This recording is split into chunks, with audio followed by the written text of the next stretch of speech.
अल्हम्दुलिल्लाहि रब्बिल आलमीन वस्सलातु वस्सलामु अला रसूलिल अमीन व अला आलिहि व सहबिहि अजमईन अम्मा बाद। आज हम इंशाल्लाह बात करेंगे क़ुरबानी के मसाइल पर। और क़ुरबानी के मसाइल बड़ा वसी मौजू है, बहुत सारी चीज़ें इसमें हैं, लेकिन आज हम कोशिश करेंगे कि कुछ अहम चीज़ें आपके सामने आ जाएं और जो चीज़ें रह जाएंगी इंशाल्लाह हम उसको अगले दर्स में कंटिन्यू करेंगे। तो आइए सबसे पहले हम देखते हैं कि क़ुरबानी की तारीख़ क्या है। यानी क़ुरबानी की जो इबादत है, ये इबादत सिर्फ़ उम्मत मुहम्मदिया का ख़ासा है या इससे पहले जो कौमें आईं, जो लोग आए, वो भी क़ुरबानी करते थे। तो देखिए, क़ुरबानी यानी अल्लाह रब्बुल आलमीन के तक़र्रुब के लिए, अल्लाह की खुशी के लिए जानवर ज़बह करना, ज़बीहा पेश करना, ये एक ऐसी इबादत है जो हमेशा से हर मज़हब में मौजूद रही है। हकीकत में इस पर तो किसी भी मज़हब का और किसी भी शख्स का कोई ऑब्जेक्शन नहीं होना चाहिए, क्योंकि ये सिर्फ मुसलमानों का मसला नहीं है, ये सिर्फ उम्मत मुस्लिमा का मसला नहीं है, उम्मत मुहम्मदिया का मसला नहीं है। इस धरती पर अब तक जितने भी दीन, जितनी भी शरीयतें आई हैं, या जितने भी मज़ाहिब पाए जाते हैं, सबके यहाँ इसका कोई ना कोई तस्वुर है, कुर्बानी का कोई ना कोई तरीका है। और इसकी तारीख़ उतनी ही कदीम है, उतनी ही पुरानी है, जितनी पुरानी ख़ुद मुसलमानों की तारीख़, इस्लाम इंसानों की तारीख़। कुर्बानी की तारीख़ उतनी ही कदीम है जितनी कदीम इंसानियत की तारीख़ है। इस ज़मीन पर सबसे पहले इंसान आदम अलैहिस्सलाम है। आदम अलैहिस्सलाम से पहले इस धरती पर कोई इंसान नहीं था। आदम अलैहिस्सलाम पहले इंसान हैं और उन्हीं के दौर से कुर्बानी का सिलसिला शुरू हो गया। आदम अलैहिस्सलाम के दो बेटे थे, काबिल और हाबिल। आप जानते हैं कि इन दोनों में से हाबिल ने कुर्बानी पेश किया, उसकी कुर्बानी कबूल हुई, और काबिल ने अपने भाई को हसद में आके, जलन में आके कत्ल कर दिया था। तो ये मामला शुरू हुआ था कुर्बानी से। अल्लाह की बारगाह में आदम अलैहिस्सलाम के बेटे हाबिल ने कुर्बानी पेश की। तो ये कोई नई बात नहीं है। कुर्बानी उतनी ही पुरानी है जितनी पुराने हम हैं, जितनी पुरानी हमारी तारीख है। अब एक और मसला ये कि कुर्बानी का फ़ायदा क्या है। कुर्बानी का फ़ायदा क्या है, क्यों हम करते हैं? बहुत सारे लोग आज ये सवाल करते हैं, कुर्बानी का क्या फ़ायदा है। तो देखिए, इसके हर एतबार से बहुत सारे फ़वाइद हैं। माशी फ़ायदा है, माशरती फ़ायदा है, और सबसे बड़ी बात यह है कि हमें कोई फ़ायदा भी ना दिखे, लेकिन ये हमारी शरीयत का हुक्म है, हमारा उखरवी फ़ायदा है। अल्लाह रब्बुल आलमीन के हुक्म की तामील है और आखिरत में इसका बहुत बड़ा फ़ायदा है। तो मुसलमान कोई भी काम करता है तो ये जहन में रखें कि वो दुनियावी मफाद को देख के नहीं करता है। दुनियावी फ़ायदा हो अच्छी बात है, नहीं हो या यह कह लीजिए कि हमको ना दिखे तो हम उसके पीछे नहीं पड़ते। अलबत्ता हमारा ये ईमान और अकीदा है कि अल्लाह का कोई भी हुक्म हिकमत से खाली नहीं है। कुर्बानी का मसला है, कोई भी मसला हो, अल्लाह ने अगर किसी इबादत का, किसी चीज़ का हुक्म दिया है तो वो हिकमत से खाली नहीं है, वो बेकार नहीं है, उसके अंदर कोई ना कोई राज है, कोई ना कोई फ़ायदा है। ये और बात है कि हमारी अकल वहाँ तक पहुँच ना सके, लेकिन हमारी अकल छोटी है, अल्लाह के फैसलों के सामने कोई हकीकत नहीं है। हमको बनाया है अल्लाह, हमारा क्रिएटर, हमारा खालिक है। अब हम उससे बेहतर तो नहीं सोच सकते ना। अल्लाह के अहकामात, उसके कवानीन से बेहतर ना कोई कानून ला सकते, ना कोई हुक्म ला सकते। तो हम सबको ये मान के चलना चाहिए कि अल्लाह ने जो कुछ कहा है वो हमारी समझ में आए या ना आए, वही हमारे लिए बेहतर है। क्योंकि हम नहीं जानते, हम सही से फैसला नहीं कर सकते हमारे लिए क्या बेहतर है क्या नहीं। अल्लाह ने हमको बनाया, वही बेहतर तो फैसला कर सकता है। तो इसके जो दुनियावी फ़ायदे हैं, बहुत सारे फ़ायदे गिनाए जा सकते हैं, लेकिन मैं ये कह रहा हूँ कि अगर ये फ़वाइद सामने ना भी आए, हमें नज़र ना भी आए, तो भी अल्लाह का कह देना ही सबसे बड़ी सनद है। अल्लाह का हुक्म ही सबसे बड़ी दलील है कि इसको हमें करना है और इसमें हमारे लिए भलाई है, दुनिया में भी और आखिरत में भी। और अल्लाह रब्बुल आलमीन, बहुत सारे लोग ये भी एक एतराज़ करते हैं कि कुर्बानी में मतलब इतने सारे पैसों का ज़िया होता है, इतना सारा पैसा बर्बाद होता है, उसके बजाय इन पैसों से किसी गरीब की मदद की जाए। बड़ा अफसोस होता है सब एतराज़ात सुन के, क्योंकि ये एतराज़ सिर्फ इबादतों ही पर उठाए जाते हैं, सिर्फ इबादत पर। इसके अलावा और भी दुनिया में बहुत सारे फालतू काम हो रहे हैं, बहुत सारे बेहुदा काम हो रहे हैं, उसमें न जाने कितने पैसे बर्बाद हो रहे हैं। वहाँ पे कोई नहीं सोचता कि वो पैसे वहाँ लगाने के बजाय किसी गरीब की मदद कर दो। जैसे आप देखें कि जो नशे आवर चीज़ें होती है, मनशियात, ये सारी चीज़ें कितनी महंगी होती हैं, कितने पैसे जाते हैं, और उससे नुकसान भी है, यानी पूरी दुनिया मानती है कि ये नुकसानदेह है।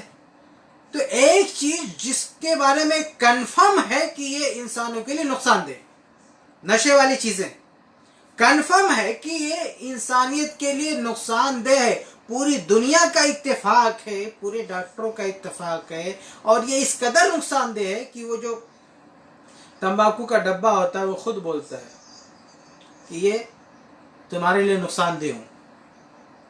तंबाकू की जो पुड़िया होती है ना, उस पर लिखा रहता है कि ये तुम्हारे लिए नुकसानदेह, बल्कि आजकल तो लिखने के बजाय उस पर फ़ोटो भी छाप देते हैं कैंसर वगैरह का, ताकि जो अनपढ़ है, जो जाहिल है, वो फ़ोटो देख के चौंके, अरे भाई ये क्या है। तो अगर वो खुद नहीं पढ़ सकता, किसी से पूछेगा ये क्या फ़ोटो है, तो बताएगा इससे कैंसर होता है। आप सोचिए कि इतना ज़्यादा नुकसानदेह चीज़ है और इस पर इतने ज़्यादा पैसे खर्च होते हैं, तो लोगों को क्यों नहीं सोचता कि भाई ये सब दुकानें बंद कर दें, शराब की दुकान, नशे की दुकान, ये जितनी भी नशे वाली चीज़ें हैं पूरी दुनिया से इसको मिटा दें, ख़त्म कर दें। इससे इंसानियत का भला होगा, लोगों की मौत नहीं होगी और गरीबों का भला होगा। यहाँ कोई राय नहीं देता, यहाँ किसी को फिक्र नहीं है, और अगर किसी ने कुर्बानी कर लिया तो नहीं, इससे लोगों का नुकसान हो रहा है, इससे पैसे बर्बाद हो रहे हैं। अबे कौन मर रहा है कुर्बानी से? कुर्बानी करने से क्या किसी इंसान की जान जाती है? भाई कितने लोगों को तो खाना नसीब हो जाता है, कितने लोगों को रोज़गार नसीब हो जाता है, कितने लोगों के जानवर बिक जाते हैं, उनको पैसे नसीब, बहुत सारे फ़ायदे होते हैं। लेकिन नशे वाली चीज़ में तो कोई फ़ायदा नहीं, लोग मरते हैं, लोग तबाह होते हैं, बर्बाद होते हैं। सिर्फ जो बड़े बड़े कुछ चंद लोग हैं उनका फ़ायदा होता है, बाकी सबकी बर्बादी। तो बहरहाल मैं कह रहा था कि जो ये एतराज़ उठाते हैं कि इतने पैसे क्यों ज़ाय कर रहे हो, वो असल में सिर्फ इबादतों से उनको चिढ़ है, ज़िद है, और दुनिया में वो जो फालतू काम हो रहे हैं उस पर कभी नहीं जो है उंगली उठाते कि ऐसा क्यों कर रहे हैं। तो देखिए अल्लाह रब्बुल आलमीन के साथ अल्लाह के हुक्म की बजावेरी में, और सबसे बड़ी बात ये जो इबादत है इब्राहीम अलैहिस्सलाम से जुड़ी हुई है, उनकी तालीम है, और तौहीद का एक पैगाम है इसमें। इबादत कुर्बानी सिर्फ अल्लाह के लिए, ये कुर्बानी असल में इब्राहीम अलैहिस्सलाम की सीरत की भी यादगार है, और वो कोई भी चीज़ जो बहुत अहम हो तो बतौर यादगार अगर वो कोई सिलसिला शुरू कर दिया जाए ताकि वो उनका पैगाम, उनका मैसेज हमेशा ज़िंदा रहे, बाकी रहे, तो इसमें अगर पैसे खर्च हो रहे हैं तो किसी को एतराज़ नहीं होना चाहिए। इब्राहीम अलैहिस्सलाम ने एक बहुत बड़ा कारनामा अंजाम दिया था, कुर्बानी किया था, वो पूरा वाक़या आप जानते हैं, मैं उसको नहीं दोहराऊंगा। उसी सिलसिले से जुड़ी हुई ये कुर्बानी है जिसको हम करते हैं। तो अगर आप इसका फ़ायदा पूछते हैं तो इसका कोई फ़ायदा ना बता के सिर्फ ये कह दिया जाए कि इब्राहीम अलैहिस्सलाम की दावत तौहीद से जुड़ी हुई एक चीज़ है, तो यही बहुत बड़ा फ़ायदा है। इब्राहीम अलैहिस्सलाम ने जो अहले शिर्क से मुकाबला किया, लोगों को समझाया, उनके इस किरदार से अगर ये चीज़ जुड़ी है, और उनके किरदार को याद रखने के लिए और अल्लाह के तौहीद को और तौहीद के पैगाम को याद रखने के लिए, उसे और आगे फैलाने के लिए अगर हम ये कुर्बानी करते हैं तो यही उसका सबसे बड़ा फ़ायदा है। देखिए बहुत सारे ममालिक जब कभी ग़ुलाम हुआ करते थे अंग्रेज़ों के, वो आज़ाद हो गए तो वो अपना एक यौम आज़ादी एक दिन मनाते हैं, आज़ादी का दिन। अब उस पे भी अच्छा खासा पैसा खर्चा होता है, सारी दुकानें बंद होती हैं, पूरा दिन छुट्टी रहता है, दुनिया भर के पैसे खर्च होते हैं, बहुत कुछ होता है। अब यहाँ पे कोई कहे कि नहीं ये यौम आज़ादी मत मनाओ, आज़ादी का दिन मत मनाओ, इतने पैसे खर्चे होते हैं, ये होता है वो होता है, तो बताइए कोई इसको तस्लीम करेगा? अब आज़ादी के पीछे क्या है कि कुछ लोगों ने कुर्बानियाँ दी हैं, उन्होंने लोगों से मुकाबला किया है, मुकाबला करने के बाद इस मुल्क को आज़ाद कराया है, तो अब हम साल में एक दिन क्या करते हैं, उनकी तारीख को याद करते हैं। अब बताइए इंसानों की तरफ से एक कुर्बानी, एक कोशिश थी दुनियावी मामले में। अब जिसके बारे में आज का इंसान, आज का तबका, हालांकि जो मुसलमान नहीं होता है, नॉन मुस्लिम होता है, या जो किसी मज़हब को मानने वाला नहीं होता है, वो भी इस बात से सहमत है कि हाँ यौम आज़ादी मनाना चाहिए। क्यों मनाना चाहिए? इसलिए कि ये चीज़ किसी तारीख से, लोगों की कुर्बानी से जुड़ी हुई है, इसलिए मनाना चाहिए। पैसे खर्चे करो, छुट्टी करो, कोई मसला नहीं है। तो ये कुर्बानी हमारी जो इबादत है, जो इब्राहीम अलैहिस्सलाम की किरदार से जुड़ी है, इतने बड़े पैगाम से जुड़ी है, तौहीद के से जुड़ी हुई है, हमारी इस दुनिया में हमारी तख्लीक का मकसद वही है। तो अगर हम साल में उस तारीख को याद करते हैं, उस पैगाम को याद करते हैं, या उस पैगाम को और आगे आम करने के लिए, तौहीद के पैगाम के लिए, अल्लाह की वहदानियत का सबूत देने के लिए, अल्लाह की खुशनुदी के लिए अगर हम कुर्बानी करते हैं, तो इसमें घाटा क्या है, इसमें एतराज़ क्यों है? तो बहरहाल ये चंद बातें थीं कुर्बानी के मकसद के ताल्लुक़ से, कुर्बानी के फ़वाइद से मतलब। अभी आगे बढ़ते हैं और ये देखते हैं कि कुर्बानी की फजीलत क्या है। फजीलत, फ़ायदा, फजीलत में फ़र्क है। फ़ायदा का मतलब ये है कि भाई दुनिया में इसका क्या फ़ायदा है, आखिरत में क्या फ़ायदा है, और फजीलत का मतलब ये है कि अल्लाह ताला ने इस पे क्या वादे कर रखे हैं, क्या सवाब मिलेगा इससे। तो ये आमतौर से फजीलत का मतलब होता है। फ़ज़ाइल यानी जो इसके सवाब बताए गए हैं वो। तो देखिए इसकी फजीलत से मुतल्लिक कोई खुसूसी फजीलत से मुतल्लिक कोई भी सही रिवायत, सही सनद से साबित नहीं है। ये बात ज़हन में रख लीजिए। वो जो रिवायतें बयान की जाती ना कि आप बकरा ज़बह करेंगे तो क़यामत के दिन वो आप महशर में आपकी सवारी बनेगा, तो इस तरह की रवायतें सही सनद से साबित नहीं कि ये जो बकरे हैं, कुर्बानी का जानवर है, ये आपका सवारी बनेगा, आप उस पर बैठेंगे महशर के दिन, ये सब ज़ईफ़ रवायतें, साबित नहीं। इस तरह की खुसूसी फजीलत बताने वाली कोई भी रवायत सही सनद से साबित नहीं है। अच्छा, अब इसका ये मतलब नहीं है कि भाई इसकी फजीलत साबित नहीं तो कुर्बानी क्यों करते हो। भाई फजीलत एक अलग चीज़ है और हुक्म एक अलग चीज़ है।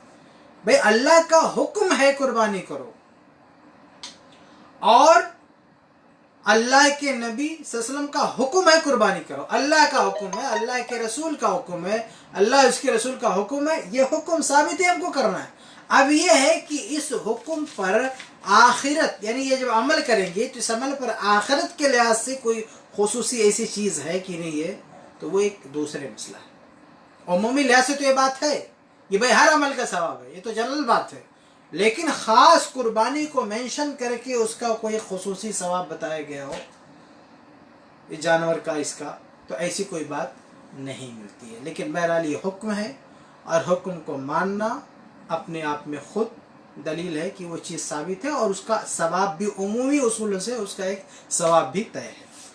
तो फजीलत से मतलब जो ये ख़ास रवायतें पेश आती हैं कि जानवर हमारा सवारी बनेगा वगैरह वगैरह, ये बातें गलत हैं, सही सनद से साबित नहीं है।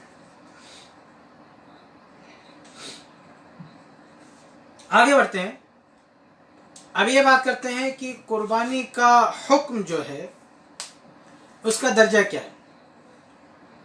देखिए अल्लाह उसके रसूल के जो अहकामात हैं, फ़ुक़हा ने उन अहकामात की दर्जा बंदी की है। जैसे वाजिब है, फ़र्ज़ है, हराम है, मुस्ताहब है, मकरूह है, मंदूब है, ये अहकाम की दर्जा बंदी की है कि एक चीज़ है वो किस दर्जे में है। अगर उसको हुक्म दिया गया वो मतलूब है तो मतलूब किस दर्जे में, क्या फ़र्ज है, करना ज़रूरी है, या मुस्तहब है, ज़रूरी नहीं है लेकिन उसको बहुत बेहतर कहा गया है, या सिर्फ मुबाह है, या अगर मना किया गया है तो नहीं तहरीम है, नहीं तंज़ीह है, यानी उसकी कोई गुंजाइश ही नहीं है, या गुंजाइश तो है लेकिन यह है कि ना करो तो बेहतर है। तो इस तरह से अहकामात की दर्जाबंदी की गई है फ़ुक़हा की तरफ से। तो ये जो कुर्बानी का हुक्म है वो किस दर्जे में आता है, ये है कुर्बानी का हुक्म का मतलब, ये किस दर्जे में आता है। ये दर्जाबंदी फ़ुक़हा ने की है, लेकिन असल में शरीयत में पहले ही से ये दर्जाबंदियाँ मौजूद है, बस ये है कि उन दर्जात का कोई टाइटल नहीं था। बहुत सारे उलूम में यही होता है कि चीज़ें पहले से मौजूद होती हैं, लेकिन जब कोई इल्म मुदव्वन होता है तो उसमें उन चीज़ों को की एक डेफिनेशन तय की जाती है, उनको एक टाइटल दिया जाता है। ये बात के लोग करते हैं, वरना असल में पहले से वो सारी चीज़ें मौजूद होती हैं। तो अहकाम की जो दर्जाबंदी है हकीकत में वो चीज़ भी पहले से मौजूद है, लेकिन फ़ुक़हा ने उसको एक ख़ास टाइटल दिया। तो फ़ुक़हा ने जो अहकामात के जो नाम तय किए हैं उनमें से किस दर्जे में ये हुक्म आता है, इस बारे में देखिए उलमा का इख्तलाफ है। बाद उलमा कहते हैं कि ये सुन्नत है, बाज़ कहते हैं सुन्नत मुक्कदा है, और बाज़ कहते हैं कि नहीं ये वाजिब है जिसको हम फ़र्ज कहते हैं। अहनाफ हनफी हजरात के यहाँ ये है कि ये चीज़ वाजिब है, और दीगर उलमा आम तौर से ये कहते हैं कि ये वाजिब नहीं है बल्कि सुन्नत है। और जो लोग कहते हैं कि ये सुन्नत है उनके पास असल में कुछ दलाइल ये हैं कि जैसे अबू बकर सिद्दीक रज़ी अल्लाह अन्हु या उमर फ़ारूक रज़ी अल्लाह अन्हु ये कुर्बानी नहीं करते थे, और यह बताने के लिए कि ये चीज़ वाजिब और ज़रूरी नहीं है। और भी ऐसी कई चीज़ें हैं वो बता के कहते हैं कि देखो इनसे पता चलता है कि कुर्बानी करना वाजिब नहीं है। लेकिन जो कहते हैं कि वाजिब है वो कहते हैं कि कुरान में और हदीस में बाकायदा इसका हुक्म दिया गया है कि कुर्बानी करो। और ये उसूली बात है कि जब कुरान में अल्लाह का या हदीस में नबी का हुक्म आ जाए तो वो वाजिब फ़र्ज़ के लिए होता है, इल्ला कि कोई अलग से करीना मिल जाए, कोई इशारा मिल जाए कि नहीं यहाँ इसके लिए नहीं है तो ठीक है, वरना जनरल उसूल ये है कि अगर हुक्म आ गया अल्लाह उसके रसूल का तो वो चीज़ फ़र्ज़ होती है, ज़रूरी होती है। तो कहते हैं कि इसमें अल्लाह उसके रसूल ने कुर्बानी का हुक्म दिया, इसलिए वाजिब होना चाहिए, फ़र्ज़ होना चाहिए। इस दौर के बहुत बड़े मुहद्दिस जो गुज़रे हैं अल्लामा नासिरुद्दीन अलबानी रहमहुल्लाह, उन्होंने भी इसको वाजिब कहा। उनकी किताब है इस्लाहुल मसाजिद पर जो उनकी तालीक़ात हैं वो उन तालीक़ात में उन्होंने इसको वाजिब कहा है, ज़रूरी का, कुर्बानी फ़र्ज़ है, वाजिब है। शेख अलबानी रहमतुल्लाह के दलाइल यही हैं कि भाई हुक्म दिया गया। उन्होंने कई रवायतें पेश की हैं कि उसमें हुक्म दिया गया है। इसी तरह से शेख अलबानी ने इस रवायत को भी सही कहा जो इब्न माजा की रवायत है। अबू हुरैरा रज़ी अल्लाहु हदीस के रावी कहते हैं कि अल्लाह के नबी सल्लल्लाहु अलैहि वसल्लम फरमाया कि मन कान लहु सअतुन फलम युज़ही फला यक़रबन्ना मुसल्लाना, कि जिसके पास कुर्बानी करने की गुंजाइश हो और उसके बावजूद भी वो कुर्बानी ना करे तो वो हमारी ईदगाह के करीब ना आए। इसे शेख अलबानी ने सही कहा है। और इसमें देखिए बहुत बड़ी वईद है कि जिसके पास कुर्बानी करने की ताकत ना हो और वो कुर्बानी ना करे, फ़ला यक़रबन्ना मुसल्लाना, वो हमारी ईदगाह के करीब भी ना आए। अगर वाकई ये रवायत सही है तो एक बहुत बड़ी दलील है कि कुर्बानी करना फ़र्ज़ है, वाजिब है, ज़रूरी है। लेकिन मसला है कि शेख अलबानी रहमतुल्लाह ने तो इसको सही कहा है, मरफ़ून सही कहा है, लेकिन दूसरे उलमा का इख्तलाफ मौजूद है। कुछ तो इसे सही ही नहीं मानते हैं और कुछ कहते हैं कि सही है लेकिन मौक़ूफ़न, यानी अबू हुरैरा रज़ियल्लाहु अन्हु तक सही है। उनका ये कौल है, नबी का कौल नहीं है। ये मरफ़ूअन साबित नहीं, मौक़ूफ़न साबित है। तो बहरहाल ये एक अहम दलील है शेख अलबानी रहमतुल्लाह की। जो लोग कहते हैं कि कुर्बानी करना ये फ़र्ज़ है, वाजिब है, ज़रूरी है। और इसी तरह से एक और दलील है कि अल्लाह के नबी सल्लल्लाहु अलैहि वसल्लम के सामने एक सहाबी ने नमाज से पहले कुर्बानी कर लिया था, तो आप सल्लल्लाहु अलैहि वसल्लम ने उससे कहा कि तुम्हारी कुर्बानी नहीं हुई, अभी तुम ऐसा करो कि नमाज के बाद फिर से कुर्बानी करो। तो ये रवायतें हैं जो बताती हैं, इशारा करती हैं कि ये अमल वाजिब है, ज़रूरी है, फ़र्ज़ है। तो अहनाफ का यही कहना है कि ये चीज़ फ़र्ज़ है, ज़रूरी है। दूसरी तरफ जो आम तौर से उलमा है वो कहते हैं कि नहीं, मुस्तहब है या सुन्नत मुअक्कदा है, वगैरह वगैरह। इस सिलसिले में मुनासिब बात यही है, ज़्यादा कवी बात तो यही लगती है कि इसको वाजिब ही कहा जाए, ज़रूरी कहा जाए, क्योंकि जो सही रवायतें हैं कई में अल्लाह के नबी सल्लल्लाहु अलैहि वसल्लम का हुक्म है कुर्बानी करने का, और ये बहुत बड़ा जो है शिआर है इस्लाम का, और तौहीद की दावत का एक बहुत बड़ा ज़रिया है। इसको मामूली अहमियत नहीं देना चाहिए, बल्कि इसे फ़र्ज़ या वाजिब के दर्जे ही में रखना चाहिए, जैसा कि उलमा ने या फ़क़हा ने रखा है। बाकी ये कि बाद सहाबे कराम ने कुर्बानी नहीं किया, तो भाई बहुत सारे मसले में सहाबे कराम का इख्तलाफ है, उनकी राय हो सकती है। बहुत एक दो मसला तो है नहीं, बहुत सारे मसाइल हैं, उनमें आपस में इख्तलाफ था। लेकिन अगर एक तरफ अबू बकर सिद्दीक़ रज़ी अल्लाह तआला अन्हु हैं या दूसरे सहाबा हैं जिनकी राय यह है कि कुर्बानी वाजिब नहीं है, तो दूसरी तरफ जैसा कि इब्न माजा की रवायत अबू हुरैरा रज़ी अल्लाह तआला अन्हु जो ये कहते हैं कि जिसके पास वसअत हो और कुर्बानी ना करे वो हमारी ईदगाह के करीब ना आए, तो इसे लोग मरफूअन सही नहीं मानते। लेकिन मौक़ूफ़न सही मानने का मतलब ये होता है कि अबू हुरैरा रज़ी अल्लाह अन्हु का ये कौल है।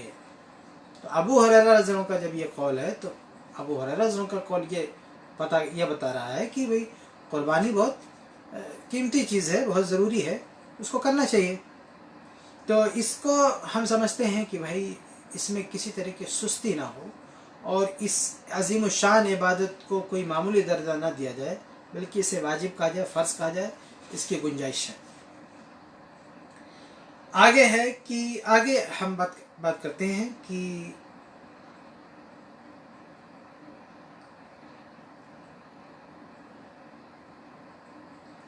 ये कुर्बानी की तारीख़, उसके फ़ायदा और उसकी फ़जीलत और उसके हुक्म से मुतल्लिक़ कुछ बातें थी। अब हम आगे बढ़ते हैं और बात करते हैं कुर्बानी के जानवर पर।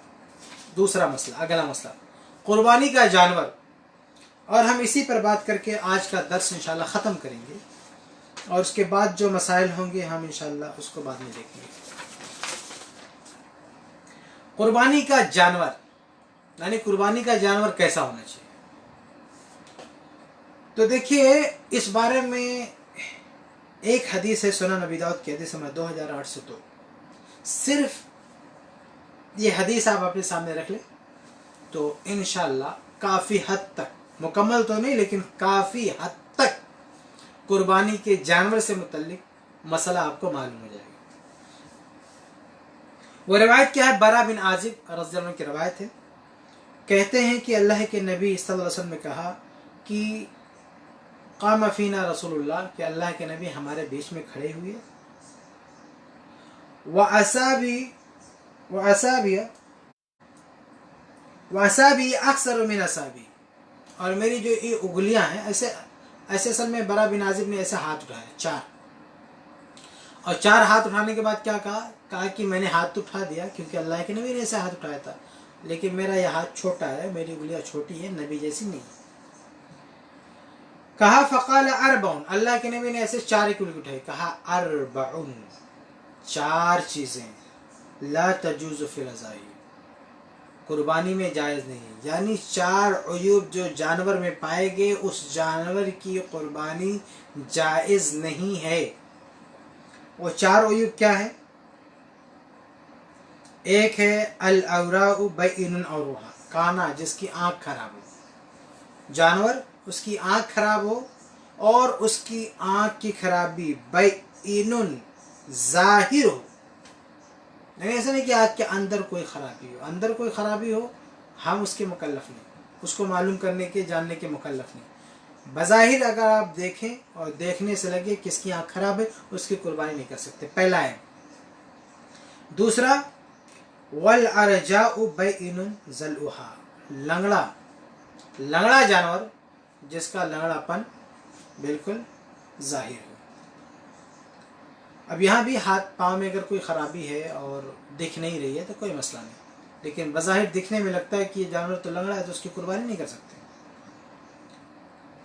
اور المریضہ بین مرضها، بیمار جس کی بیماری ظاہر ہو، یعنی ڈاکٹر کو ضرورت نہ ہو، ایسی بیماری جو ایک عام شخص کو بھی پتہ چل جائے یہ بیمار ہے، یعنی جانوروں کے ڈاکٹر کو بلا کے تشخیص کرنے کی ضرورت نہیں ہے، ایک عام شخص دیکھے اور دیکھ کے لگے تو بیمار دکھ رہا ہے، اس کی قربانی نہیں۔ والکثیر الطلات، کی اور اتنا دبلا پتلا، چوتھا ہے کہ اتنا دبلا پتلا ہو کہ وہ ہڈیوں کا ڈھانچہ ہو تو اس کی قربانی ہو سکتی۔ یہ ہیں 4 عیوب، بس صرف 4 قربانی کے جانور میں جن عیوب کی وجہ سے ان کی قربانی نہیں ہو سکتی وہ صرف اور صرف 4 ہیں، بس اس کے علاوہ نہیں۔ یہاں پر میں ایک چیز اچھی طرح سے آپ کو سمجھا دوں کہ بہت سارے لوگ آپ کو یہ کہتے ہوئے ملیں گے کہ قربانی کے جانور میں کوئی عیب نہیں ہونا چاہیے۔ یہ جملہ اصل میں بہت سارے مسئلے کھڑا کرتا ہے، بہت غلط فہمیاں کھڑا کرتا ہے۔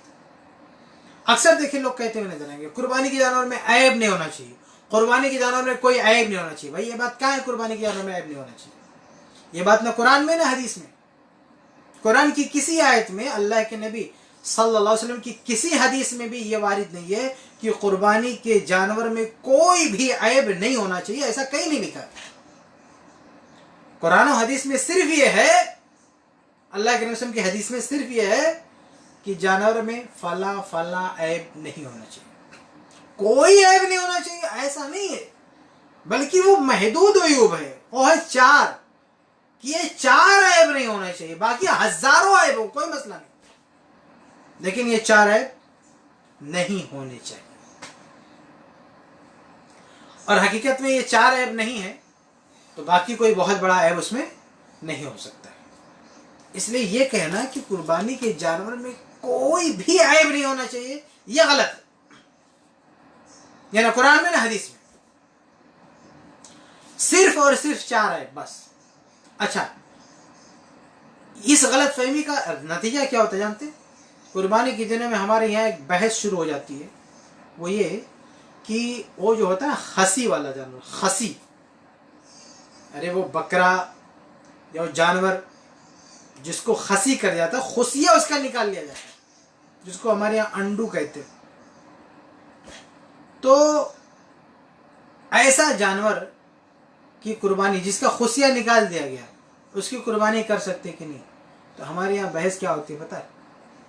وہ جماعت المسلمین والے وہ کہتے ہیں کہ نہیں ایسے جانور کی قربانی نہیں کر سکتے۔ بھائی پوچھے کیوں؟ کہہ رہے بھائی وہ تو قربانی کے جانور میں عیب نہیں ہونا چاہیے اور اس کے اندر اتنا بڑا عیب ہے، اس کا خسیہ نکال کے رکھ دیا اور اس کی قربانی کرے گا۔ یہ جماعت المسلمین والے کہتے ہیں کہ جب قربانی کے جانور میں عیب نہیں ہونا چاہیے تو یہ جو جانور ہے انڈو، مطلب انڈو نہیں، وہ کیا، خسی، یعنی یہ لوگ کیا ہے، یہ خسی کی قربانی نہیں کرتے جماعت المسلمین والے، یہ خسی جانور کی قربانی نہیں کرتے، یہ جو انڈو ہوتا ہے اس کی قربانی کرتے۔ تو یہ کیا کہتے ہیں کہ نہیں تم خسی کردہ جانور کی قربانی نہیں کر سکتے، اور کہتے ہیں کہ جب حدیث میں آتا ہے عیب نہیں ہونا چاہیے تو اتنا بڑا عیب ہے، اس کا خسیہ نکال دیا، اس سے بڑا عیب کیا ہو سکتا ہے بھائی، اس کی قربانی کیوں کرو گے؟ یہ کہتے ہیں جماعت المسلمین والے، یہ کہتے ہیں کہ اتنا بڑا عیب ہے قربانی کیوں کر رہے ہو؟ تو ہمارے کچھ بھائی ان لوگوں کو کیا جواب دیتے ہیں؟ کہتے ہیں نہیں، خسی کرنا یہ عیب نہیں ہے۔ اب دونوں میں جھگڑا، یہ کہتا عیب ہے، وہ کہتا عیب نہیں ہے، یہ کہتا عیب ہے، وہ کہتا عیب نہیں ہے، اور حقیقت میں دونوں غلط رخ پر بحث کر رہے ہیں، دونوں غلطی پر۔ یہ بندہ کہہ رہا ہے کہ عیب ہے قربانی نہیں کر سکتے، وہ بھی غلط رخ پہ بات کر رہا ہے، اور دوسرا جو کہتا ہے کہ وہ عیب نہیں ہے وہ بھی غلط رخ پہ بات کر رہا ہے۔ کیوں؟ کیونکہ ان دونوں کا جو مقدمہ ہے نا وہی غلط ہے. ان دونوں کا مقدمہ یہ ہے کہ عیب دار جانور کی قربانی نہیں ہو سکتی، یہ مقدمہ ہی غلط ہے. کیونکہ یہ خصیہ نکال دینا یہ ان عیوب میں سے نہیں ہے جن سے جو قربانی سے مانے ہوں. یہ اصل بحث ہونی چاہیے.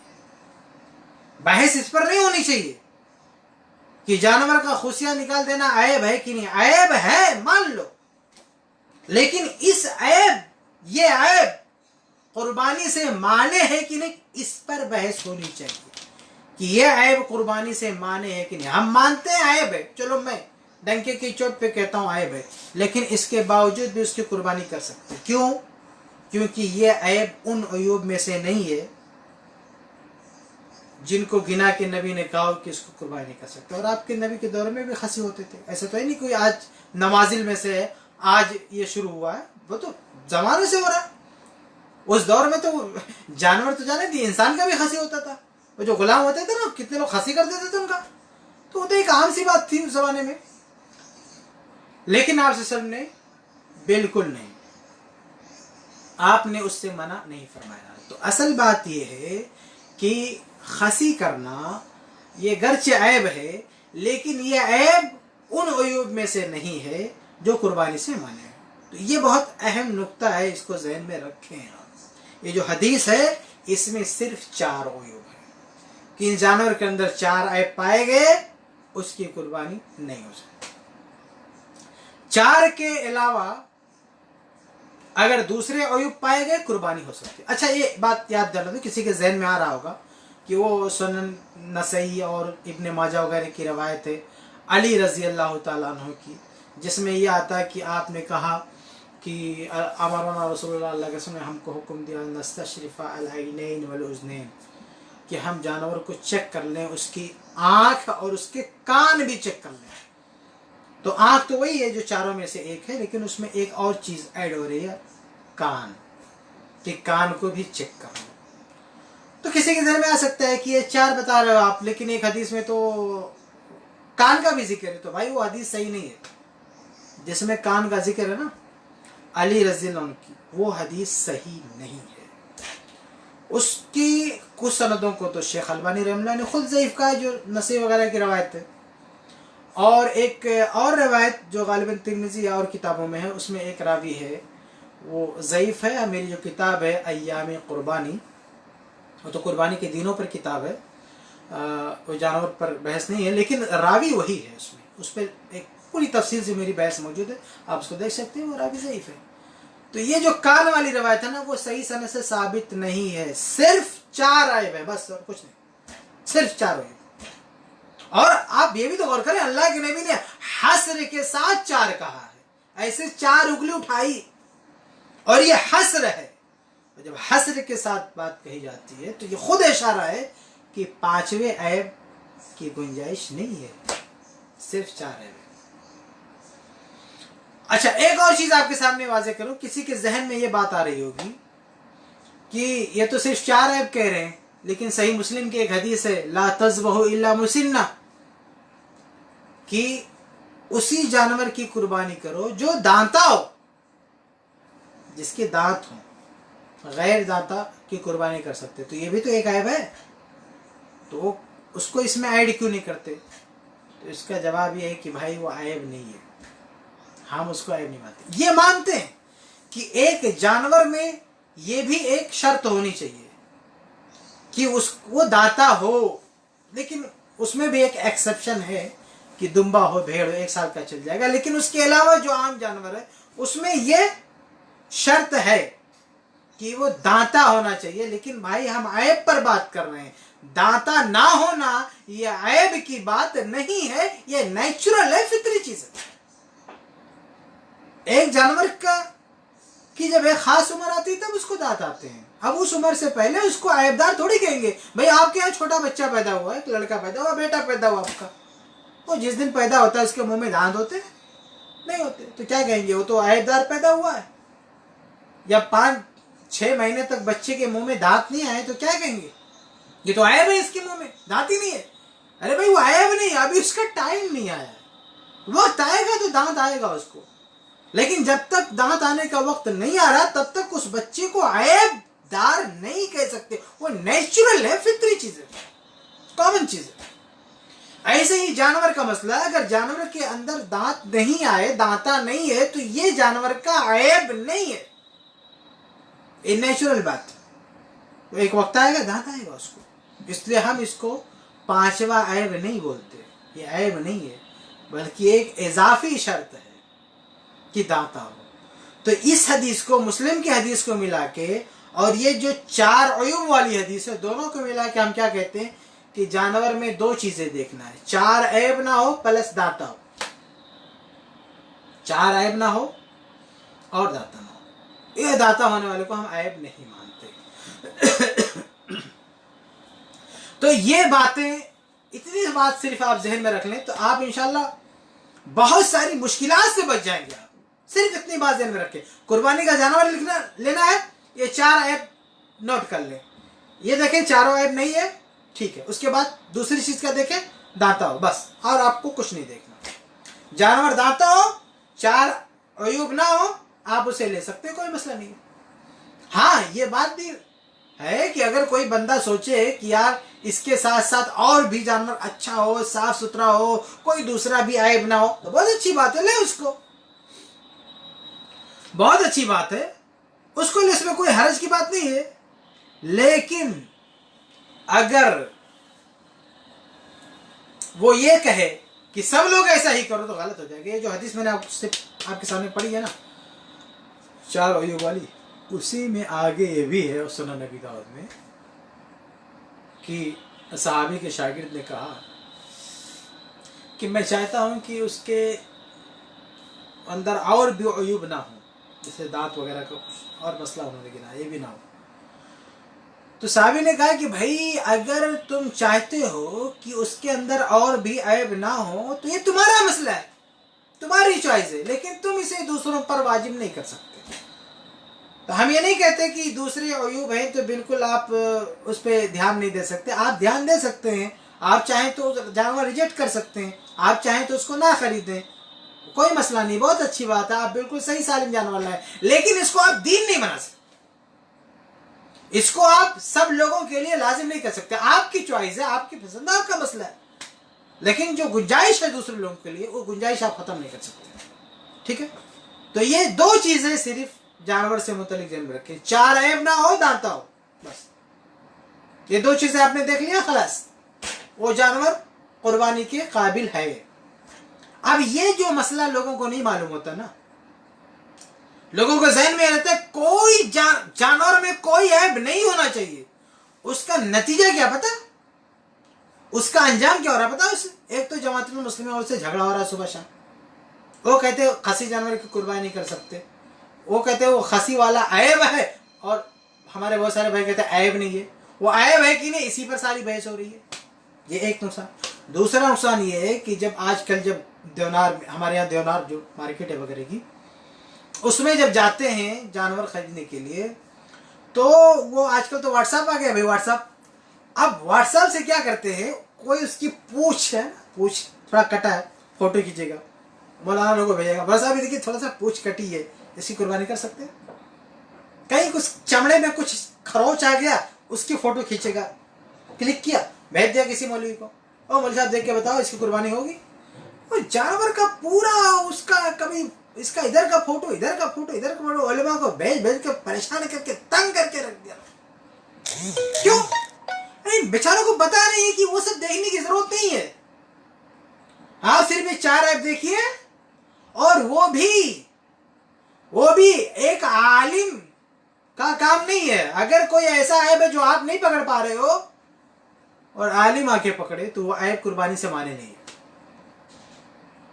بلکہ عام طور سے علماء وہ بیچارے کیا، وہ تو جانور سے ویسے ہی اتنا واسطہ نہیں ہوتا ہے، تو عام لوگ جو دوسرے لوگ وہ تو زیادہ ہی جانور کے بارے میں جانتے ہیں، تو بھائی جو عیوب ہے نا اس میں ہر جگہ بین ہے، عیب ظاہر ہو، اگر آپ کو نہیں دکھ رہا ہے نا تو فوٹو کھینچ کے واٹس ایپ کرنے کی ضرورت نہیں کسی عالم کو، آپ جگہ پہ ڈیسائیڈ کر سکتے ہو کہ اس کو ہم لے سکتے ہیں کیونکہ آپ کو نہیں دکھ رہا ہے۔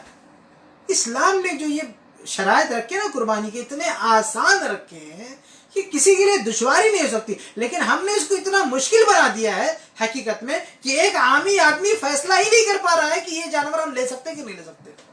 इतना मुश्किल बना दिया कुर्बानी के जानवर का इंतखाब करना, इतना मुश्किल बना दिया कि एक आदमी समझ नहीं पाता है कि ये जानवर कुर्बानी के लिए हम ले सकते कि नहीं।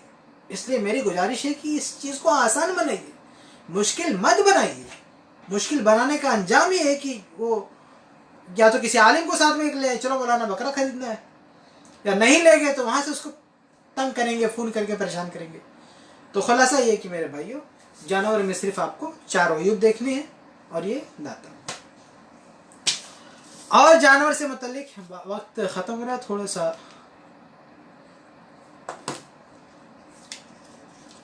कुछ और चीज़ें हैं जानवर से मुतल्लिक, लेकिन मैं इसी पर बात ख़त्म करूँगा क्योंकि वह ख़त्म हो रहा है। इंशाअल्लाह आगे अगली मजलिस में अगले हफ्ते में जब ये दिन आएगा, हमारी बारी आएगी, तो मैं इस बात को आगे बढ़ाऊँगा। यानी जानवर के अंदर कुछ चीज़ें और हैं, अयूब की बात तो नहीं है, अयूब की बात ख़त्म होगी, लेकिन और भी जो जानवर, जैसे मान लीजिए हामला जानवर है, बांझ है, या और इसकी कुर्बानी हो सकती है। तो जैसे कि मैंने आपको बताया कि ये मसला भी ख़त्म हो गया। जानवर का बांझ होना, हामिला होना, ये भी कोई मसला नहीं, क्योंकि ये अयूब में अल्लाह ताला ने गिनाया नहीं, अल्लाह के नबी ने गिनाया नहीं इनको। हामिला होना, बांझ होना, ऐब हो या ना हो, उस पर बहस ही नहीं, अल्लाह के नबी ने नहीं गिनाया, वो कुर्बानी से माने नहीं। लेकिन जानवर से मुतल्लिक और भी कुछ चीज़ें हैं, इंशाअल्लाह हम उसको बताएंगे, और इसी तरह से कुर्बानी के और दीगर मसाइल हैं, उसको आगे हम इंशाअल्लाह जारी रखेंगे। अल्लाह से दुआ कि अल्लाह ताला हम सबको किताब व सुन्नत की रोशनी में ये अज़ीम शान इबादत अंजाम देने की तौफीक अता फरमाए। आमीन या रब्बल आलमीन। अस्सलामु अलैकुम व रहमतुल्लाहि व बरकातहू।